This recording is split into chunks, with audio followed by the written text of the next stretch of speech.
welcome to a new episode of Elevate Your Grind, brought to you by Cannabis Lab. We're actually recording these live at the NCIA event in Boston. Great event for the cannabis industry. That's how we have this lovely furniture and decor here. We're doing these from our hotel rooms, but luckily enough, I was able to run into fellow Cannabis Lab members, David and Eric Rahn. They work with and own S2S Insurance. Is that or is it just S2S? S2S Insurance specialists. Very cool. So S2S. So David, you were actually one of the first people I had ever met in Cannabis Lab. Like literally the first person I ever talked to. I remember this. We were at like the Spring Big office or somewhere. We were at the Silver Logic office, I think. Silver Logic office, and I remember that was my first introduction to C Lab. So that was very cool. And then I got to know the group more, and I met you as well. So we're going to go and we're going to talk a little bit about what C Lab is. We're going to learn more about S2S Insurance. I want to get your guys' take on this NCIA event and just go from there. So thank you guys for joining me today. You're welcome. So what do you guys think of the show right now? So obviously we're all members of C Lab. We're all on the board. So we believe in these networking events, and we believe that this is a good way to grow your business and everything. Have you guys found success with the NCIA shows so far? I believe we do. There's a very good cohesive group that do come to these things every couple of years or every couple of shows that happen throughout the year. And it's really great to build these relationships through cannabis and in cannabis, because then we all grow together. We all elevate the grind, as the name of the show fits so perfectly into what we're all trying to do.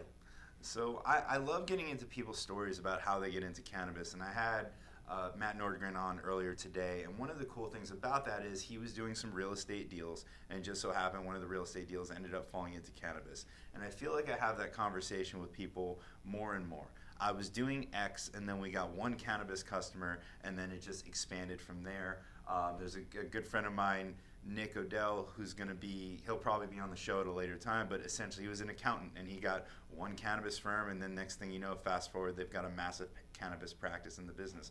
So you guys being in insurance, was it that you saw an opportunity that we've got equipment falling, you don't have to worry about that, this is a very low budget show.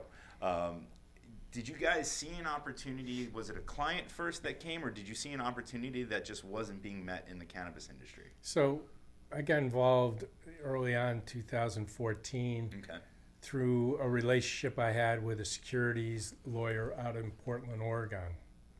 And he called me and said, listen, I just joined this public company out here, and we need some insurance.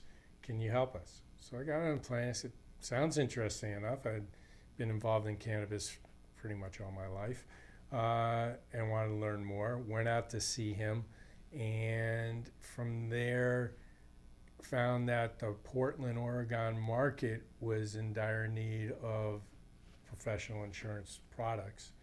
And so I kept on going out there pretty much on a quarterly basis and just started signing up clients.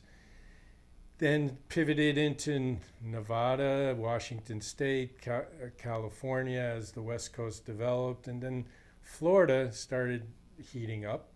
It was a little more difficult breaking into the Florida markets because it was mostly out-of-state and multi-state operators, so their insurance needs were being met. But what we did find was there was a good need for all the ancillary companies that were servicing the cannabis industry that we started writing policies for. So from, one client, we are now, I think, up to over 100 clients. Very cool. Yeah.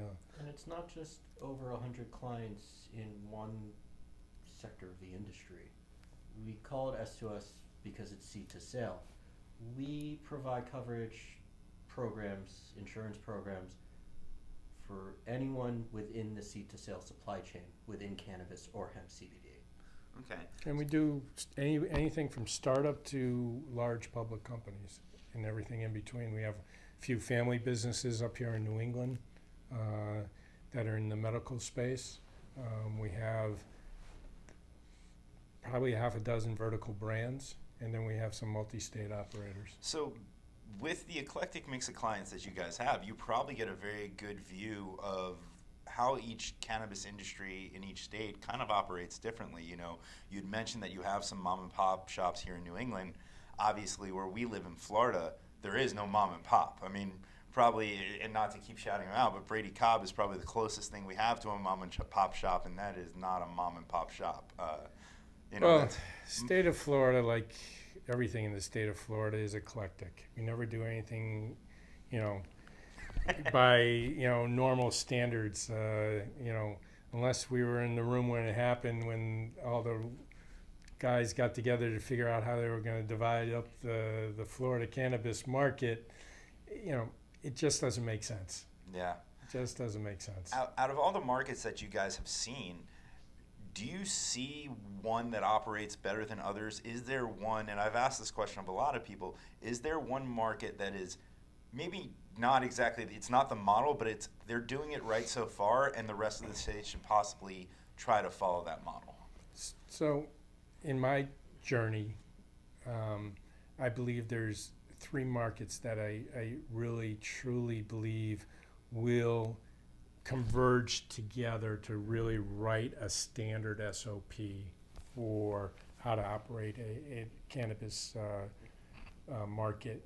And first starts with Colorado, because they're been in it the longest, and I think are the pioneers of the cannabis industry. Okay.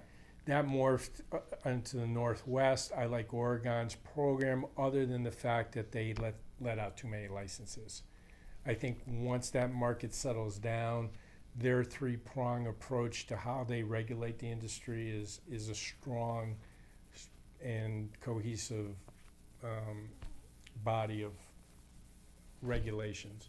And then I think Massachusetts has a really unique opportunity here, where they just, although they enacted the law, they took their time, and I think they're really trying to do it by learning from other mistakes, and they're just not opening it up so that they just get a flood of outside companies coming in. It's more homegrown, and it's more, we're limiting you to 3 dispensaries, and that's it. Okay. It's really interesting to me. So I've been in Boston now for less than 24 hours. And usually I like to, when I hit the ground in any legal market, go check out the local shops. And unfortunately last night I did my Google search at 7:15, and there wasn't much open. And if you look, so we are in, I guess we would consider this downtown Boston. And there is not a dispensary very, very close, probably anything within a 15-minute Uber drive from where we are. There's supposed to be 50 dispensary licenses in the city of Boston. 26 are supposed to go to diversity, equity, social equity. Yep. And the city's just having problems getting out of their own way. Like any state-regulated industry, it takes about 5 to 10 years before it evolves, because what's happening is the business side and the entrepreneurs and the businessmen move at a hell of a lot faster pace than government does. And the problem we have with the government is they don't have qualified people who really understand the cannabis business, who want to go work for the state versus being in private business and being in the cannabis business. I mean, it's like when you have the legal profession, you start out as the public defender and try to win your big case, and then you go to the private sector to make all the money, right? Correct. So, it's interesting. I mean, I'm wondering with New York basically going to be coming online, we think next year potentially, is New York going to have a lot of the same problems that Boston faced, or are we going to see dispensaries every other block in New York, in Manhattan specifically? Well, the issue in New York right now is the threshold of getting a medical marijuana card in New York is almost near to impossible at the present moment. If they go full adult use, it's going to be interesting to see how the politics play out as to where they're going to allow dispensaries to pop up. It'll be interesting, because if I recall correctly, MedMen was in Times Square, or is in Times Square. Another friend of mine, Eddie Miller, has the Museum of Cannabis right in Times Square as well too, which is probably one of the most trafficked areas in the country. So. Well, it is also the largest black market in the country. Mm-hmm. And what's happening is, until New York really declares themselves an adult use market, we're not going to be able to get rid of the black market that's coming out of the states that grow high quantities of inventory. No, I would definitely agree with that. And I think, going back to our state, I would say until Florida passed smokable flower, the legal market, even though it's medical, was minuscule. There was no product diversity. Yeah. You're going to a dispensary and you see a bunch of stuff that you're just unfamiliar with, right? So I know that you have a history in regulated industries as well. Do you see a lot of patterns that you've seen in the past in the cannabis industry? Are we following something? Are we getting to a point where it's going to start to open up? Or because this is essentially a Schedule I narcotic, that it's just being completely different? It's a different beast than alcohol and gambling and everything else. Listen, anytime you have something that is not so has traditionally or historically been socially acceptable, it takes time for the general population and public policy to adopt. Mm-hmm. The interesting part about cannabis in Florida is 71% of the electrical population voted for cannabis. The problem we have is it's politically motivated. And anytime you get politics involved in business, it's not a good combination. Yeah, that is very true. It should be a little bit of a separation of church and state there. So talk to me about your business, guys. You guys seem to have a very eclectic mix of clients. I see you guys all over the place. You're national. You seem to have a great practice. What's it like being an insurance specialist in cannabis? What are you guys looking? Where are people coming to you for help? Are you almost getting to somewhat of a business advisory role too, just based on what you're doing? I think that really does come hand in hand, especially with the clients that I deal with, dealing with a lot of new startups, especially in the CBD space. And the clients who I deal with, and also my prospective clients, they have a great understanding of the business that they're in and that they're trying to achieve, but they have almost little to no knowledge nor experience in purchasing commercial business insurance. I say this all the time to my client.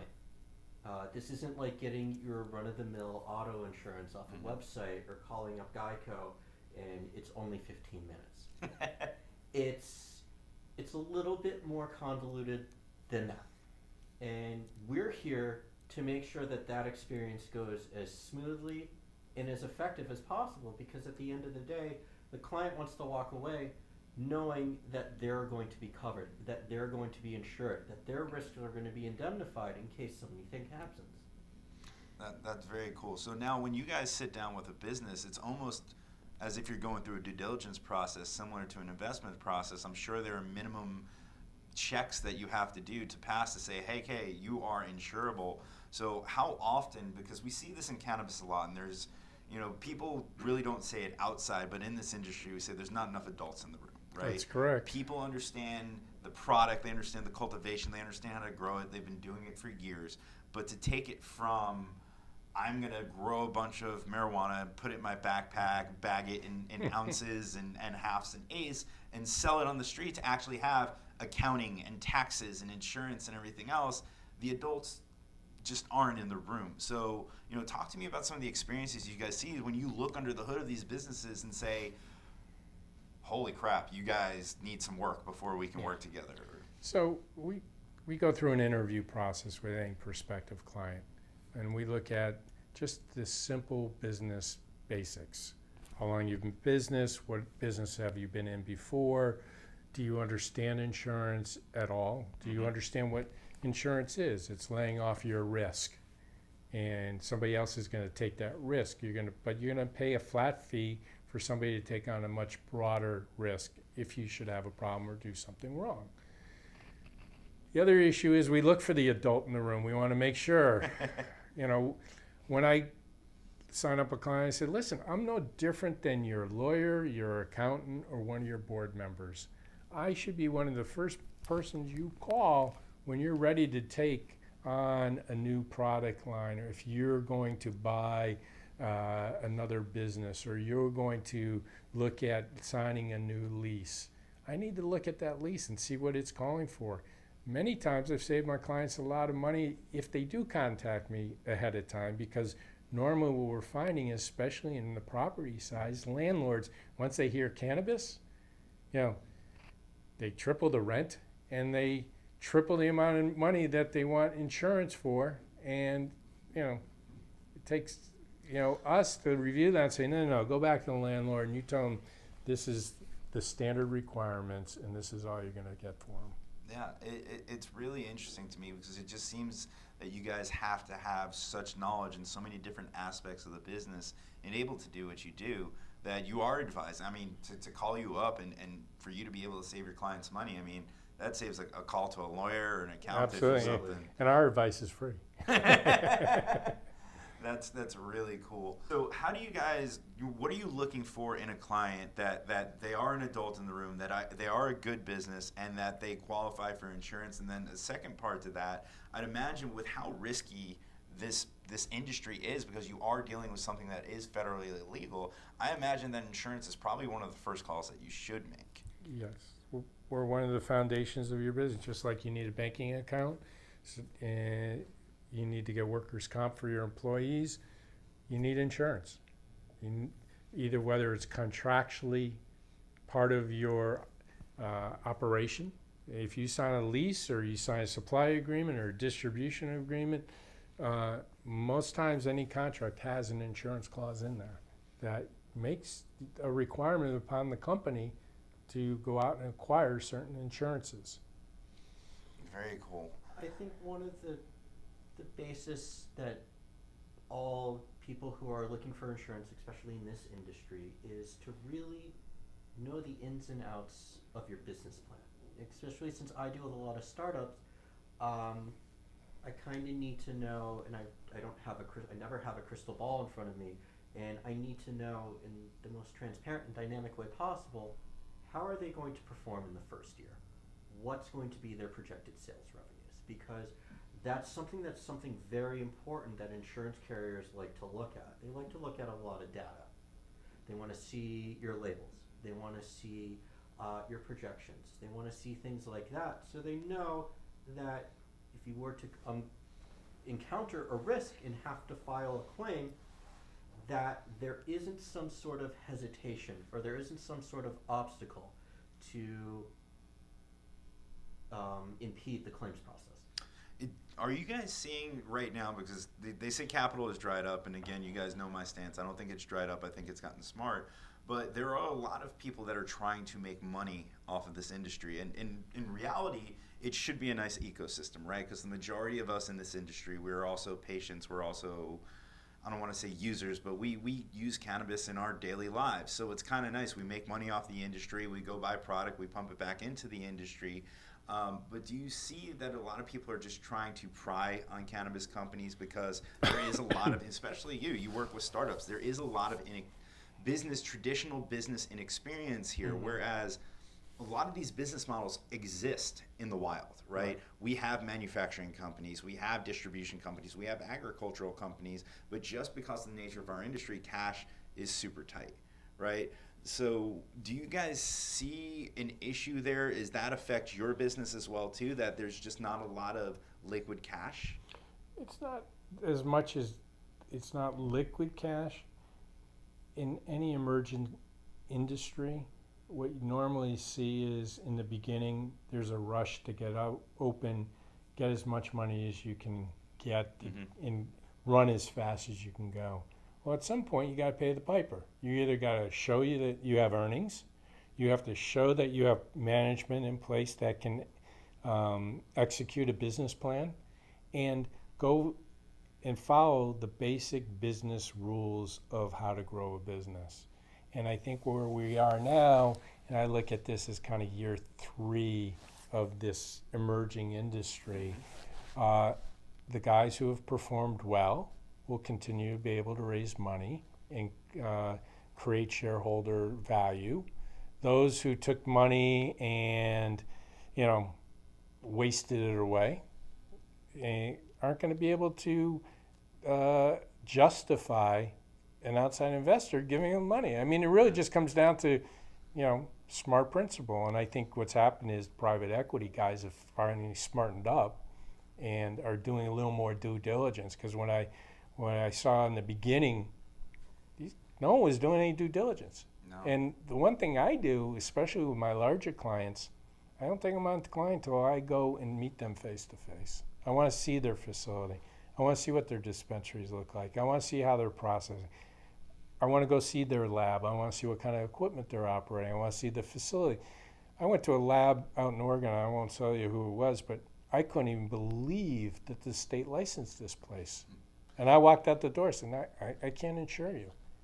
And I feel like, I don't want to say there's a lot of frauds in the industry, but I feel like There is. There are a lot of frauds in the industry, but I also think there's another layer of people who have phenomenal intentions, but just can't deliver on what they want to do. And it goes all back to, where's the adult in the room? A lot, and also in a lot of ways, it's kind of our job to really see how the sausage is made. Yeah. Going back to that, so you'd mentioned talking about projections and everything else like that. So I spent a little bit of time in venture capital in this industry, and I've seen pitch deck after pitch deck after pitch deck. And to me, in a lot of these pitch decks, a good amount of it focused on what the market opportunity was, and if they can get X amount of market share, then X, Y, and Z. And to me, in any industry, I never think that that's a good idea, because it's no shit. If you can get 10% of the industry, you're going to be a billionaire, of course. But how are you going to get that 10% of the industry? Do you see people starting to refine their pitch to really focus on their own business by saying, if we can produce X by this date and leverage these channels, that we might actually be cash flow positive this year, instead of saying, hey, if we can get 1% of the cannabis market, we're going to be billionaires next year? I think if you talk to any good qualified cannabis business, you will find that they are constantly changing their pitch, changing their lineup, especially since this last vape pen scare. Yeah. Okay. I had 2 or 3 vape pen companies. They had to shut down, they had to pivot, they had to refigure their formulas. They had to get out of adding botanical terpenes and go back to, pure cannabis terpenes. They had to pull back all their product off the shelf. Companies like that who are nimble enough and smart enough to know how to get through that trial and tribulation and still survive, to me, that's a company that's going to survive. Yeah. I also have clients that were just had blinders on. They said, "Oh, this is our product. It's going to be a great brand, and we're going to push it out. And we're going to get every distributor to get it on the shelves." And then, they just didn't make good product. And by the time they figured it out, they had blown through all their money. Yeah. So we're seeing a lot of shakeup in the industry. We're seeing a lot of distressed assets. We're seeing licenses that now weren't available, can be bought up for next to nothing. We're starting to see some bankruptcies. We're starting to see a lot of D&O suits because the investors are suing the companies because the stocks have just devalued so much. We're seeing early executives who were out there overselling their company, and turned out they weren't really telling the truth. So, we see it all from the claims perspective, but the biggest issue, at least from an insurance standpoint, we thrive on data, and there's just not enough data out there right now. You guys are looking at the truth. So one of the last things, and we'll get wrapping this up in a second, but in cannabis, we'll call it 1.0 right now, there have been people who emerged as market leaders, and we don't need to mention them by name. Do we think when this industry starts to reach maturity that some of these big names either A, won't be around anymore, or B, will be completely different than they are now because they've been taken over or bought out? Are some of these companies too big to fail, or does that not exist in cannabis? We'll wait and see. That's yet to be discovered. But to answer your question, a lot of them will be trading under different names. Big Pharma, Big Bev, Big Ag will step in. You'll see the Walgreens and the CVS's and the Budweisers of the world step in and, create their own or buy up these companies so that it's only their brand on the product. I kind of envision cannabis looking like the wine industry almost in a little bit. That as far as the product is concerned, it's the same product, but there are different stages, a whole spectrum, if you will, from just consumer grade to craft and artisanal. And cannabis is going to fall all across that spectrum, just like wine or beer or alcohol does. No, I think it's even going to go further than that, because that's, to us, that is the adult use or recreational side of it, and that's for people who enjoy it. And I think there's going to be connoisseurs, and I'm excited to see the day you go into a restaurant and pair a cannabis with a meal or something like that. And I know they're doing it one place in California, but there's also the entire medical side of it, right? Absolutely. And I think when the general public looks at the cannabis industry, they look at California and they see the dispensaries and they see a place like Venice Beach that just, it's very much a stoner culture. And you go into a dispensary and this is the highest THC, so you should buy it. When we get to maturity, it might be low THC marijuana that is doing the legwork for everybody, and then we're going to have specific. It won't even be flower anymore. It will be cannabis in pill forms and everything else that really affects the medical industry, and I'm really excited about that. You guys have done a great job building a business in an industry, to me, that has everything kind of rooting against it. We have regulations, we have no access to banking, we've got no access to anything. It's just really hard to operate in this space. So, one last thing is, and to further your point, is the biggest problem we see is two things: grassroots education, and that just takes time. Second, you can walk into any dispensary and you can, if you have the knowledge, and say, oh, what is the terpene profile? Because I'm looking for a particular terpene because of my medical condition or something, whether I want something for inflammation or for sleep. The communication of knowledge. They can't tell you. Well, I would actually really commend Leafly and what they're doing when Yes. So Leafly used to go on their website and it was this sativa or this indica, and here's a review of how people. But now they have, and I mentioned this with on the Rise podcast, what I call the kaleidoscope, and eventually I'll figure out what the hell the name of it is. But it is the terpene profiles, and I think terpenes are coming front and center, and I've really enjoyed educating myself on it, even though I'm not even a novice in that area. But I think it's going to be really cool.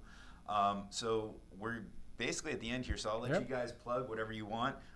Give us your website if we can find you guys speaking anywhere, and then of course they're going to be at the C-Lab conference in October and all the other ones, so check that out at www.joinclab.com. So we are S2S Insurance Specialists, and our website is www.s2sinsure.com. That's S, the number 2, the letter S, insure.com. And I'm David Rahn. I'm Eric Rahn. Very cool. When we get past 10,000 subscribers, I will put that link in the video, but we are not big enough to do that yet. So S2Sinsure.com, joinclab.com. Of course, all these episodes are brought to you as well by Real Cloud Pros. Managing a cannabis company is hard enough. You manage your business, we'll manage your IT. Thank you guys for joining us. Thank you, Todd. Thank you guys. We'll see you at the next event. All right. Take care, guys. Thanks.